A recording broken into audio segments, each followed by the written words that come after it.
Shihori police station હદના ગામોમાં ખુલ્લેઆમ દેશી દારૂના અડ્ડાઓ ધમધમી રહ્યા હોવાની ચર્ચાએ જોર પકડ્યું, તે પણ તપાસ કરવી જરૂરી છે.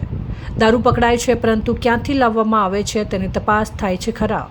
શિહોરી પોલીસે ચેખલા ગામે બાજરીના ખેતરમાંથી 66,863નો વિદેશી દારૂ ઝડપી પાડ્યો. ખાનગી બાતમીના આધારે રેડ કરી 278 નગ બોટલ અને બિયર ટીન સાથે 60 લીટરથી વધુ દારૂ જપ્ત કરી આરોપી ફરાર થયો. કાંકરેજ તાલુકાના ચેખલા ગામે શિહોરી પોલીસે ખાનગી બાતમીના આધારે કાર્યવાહી હાથ ધરી બાજરીના ખેતરમાં છુપાવવામાં રાખવામાં આવેલ વિદેશી દારૂનો જથ્થો ઝડપી પાડ્યો. પોલીસે સ્થળ પરથી કુલ 66,863ની કિંમતનો દારૂ કબજે કરી ફરાર આરોપી સામે ગુનો નોંધી વધુ તપાસ શરૂ કરી છે.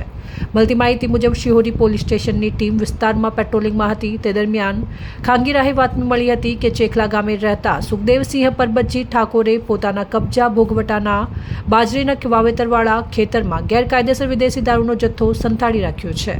બાતમીના આધારે પોલીસે તાત્કાલિક ચેખલા ગામે પહોંચી રેડ કરતા પ્લાસ્ટિકની થેલીમાં તેમજ છૂટક હાલતમાં ભારતીય બનાવટની વિદેશી દારૂની કાચ અને પ્લાસ્ટિકની નાની બોટલો તેમજ બિયર ટીન મળી આવ્યા. પોલીસે અલગ અલગ બ્રાન્ડની કુલ 278 નગ બોટલ બિયર ટીન મળી કુલ 60 લીટર 240 મિલી દારૂનો જથ્થો કબજે કર્યો, જેની કિંમત 66,863 થાય છે. જોકે પોલીસની રેડ દરમિયાન આરોપી સુખદેવસિંહ પરબતજી ઠાકોર નાસી છૂટવામાં સફળ રહ્યા. નોંધનીય છે કે અગાઉ પણ આ જ આરોપી પાસેથી ચેખલા ગામેથી આશરે ₹12,840નો દારૂ ઝડપી પાડવામાં આવ્યો હતો. હાલમાં શિહોરી પોલીસે તમામ મુદ્દામાલ કબજે કરી પ્રોહિબિશન એક્ટ હેઠળ ગુનો નોંધી વધુ તપાસ હાથ ધરી છે. દારૂનો જથ્થો ક્યાંથી લાવવામાં આવ્યો અને કોની પાસેથી ખરીદવામાં આવ્યો તે દિશામાં પણ પોલીસ તપાસ થશે ખરા કે પછી હોતી હૈ ચલતી હૈ. અહેવાલ જયંતિભાઈ ઠક્કર,